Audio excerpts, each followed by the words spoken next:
Good morning, my brothers and sisters. Welcome to Season 2, Episode number 41.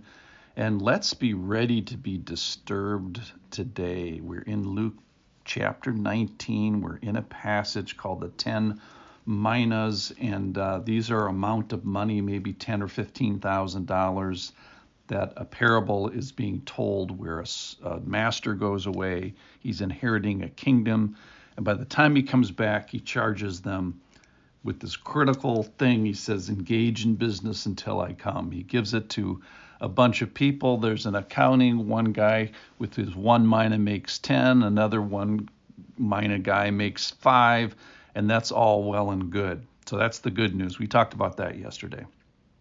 The bad news is the citizens of the kingdom, the non-mina guys, they send a delegation. They hate the king, and they say, we do not want this man to reign over us. Of course, who wants to have anybody be the boss of them, I suppose. So they are punished at the end. In fact, the word is they are slaughtered. I'm going to read the last word of the passage. But as for these enemies of mine who did not want me to reign over them, bring them here and slaughter them before me. So the question today is slaughtering. Is that just? Question mark. Or if you want to get snarky, slaughtering, comma. Don't you just love the Bible? So let's jump into the story. The second man came saying, Lord, your mina has made 5 minas. This is verse 18 of Luke chapter 19.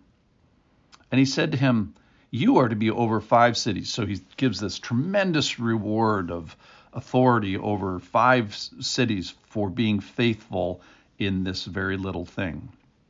And another came, and this is the bad guy in the story, saying, Lord, here is your mina which I kept and laid away in a handkerchief.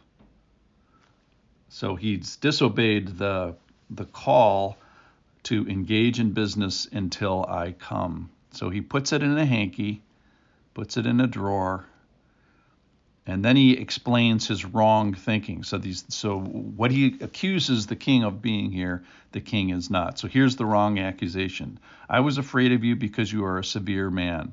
You take what you did not deposit and reap what you did not sow, which is just not true, and makes me think of the passage in Corinthians, 1 Corinthians 4:7.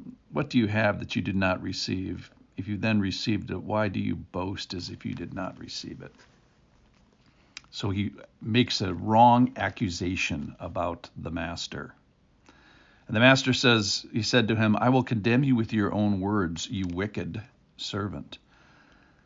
You knew that I was a severe man, taking what I did not deposit and reaping what I did not sow. He has that in little air quotes there. He's echoing his accusation. And then he says, why then did you not put the money in the bank, and at my coming I might have collected it with interest? And then here's the judgment part. I wanted to get to this. Verse 24. And he said to those who stood by, take the mina from him and give it to the one who has 10 minas. It just makes a certain amount of sense. So the person who is faithful is being rewarded and also entrusted. That's all. That makes sense. And then you get the complaints, and this is where I wanted to go with today. You get the complaints from the people, and they said to him, Lord, he has 10 minas. He's already got $165,000. And they're saying, this is not fair. This is not just. And the master says, I tell you that to everyone who has, more will be given. Actually, this is Jesus speaking. So now the parable is over. He's speaking outside the parable. I tell you that to everyone who has, more will be given, but from the one who has not, even what he has will be taken away. And I got to tell you, this seems a little unjust. And then the final verse, but as for these enemies of mine who do not want me to reign over them, bring them here and slaughter them before me. So as the story sets up, we have a good group of people. It's the people that are faithful in a little. They become faithful in a lot because the Lord entrusts a lot to them. And everybody in the story is being tasked with the right attitude, and there are those who have the wrong attitude. And these citizens who hate him just from the beginning, they send a delegation. There's one thing about hating him, but these people form a committee, they send a delegation, they make a proclamation. So for you, I just want to say, for you people who are listening that disagree with me, I thank you for listening, and I am grateful for your consideration. Thank you for not making a committee and sending a delegation and actually considering a different way of thinking. All right. Certainly the king is serious, and being a believer is a serious business, and we need to guard our knowledge and make sure that our knowledge is correct. And these accusations of the master about not sowing and are not correct, because he's actually the source of it all. And let's be careful that delayed judgment does not equal justice denied. So here's what I wanted to think about today. Is in heaven, is anybody saying, Lord, you are unjust? The answer to that, I'll give you the short answer, is no. In heaven, everybody is saying, this is from Revelation 16:7. Yes, Lord God the Almighty, true and just is your judgment, and just before that, it is what they deserve.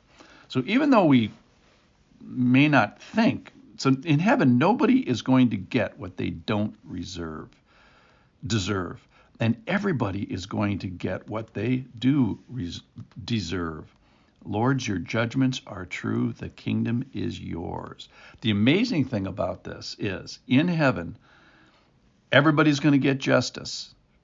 And nobody's going to be looking, saying, oh, wow, slaughter at the end of the story? 10 minas, giving more to a person, rewarding a person? Nobody is going to be saying, Lord, you're unjust for that. I think that's part of the story. The amazing part about this is that some people in heaven are going to get less than they deserve. What? They are going to get mercy. Well, how is that possible? And that is the substitution. Somebody's going to get justice. It's just that the justice is done on a substitute person, and that's the person of Christ. That's the amazing thing about heaven. It's not that nobody isn't going to get justice. Everybody's going to get justice. It's just that some people get a substitutionary justice, and that's on Jesus. That's the amazing thing. That makes us put our hand over our mouth. So when we see that some are rewarded and some are slaughtered here at the end of the story, we are going to agree with God. Yep, that's just. The thing that's going to amaze us and put our hands over the mouths is that Jesus is going to get some of the judgment in heaven.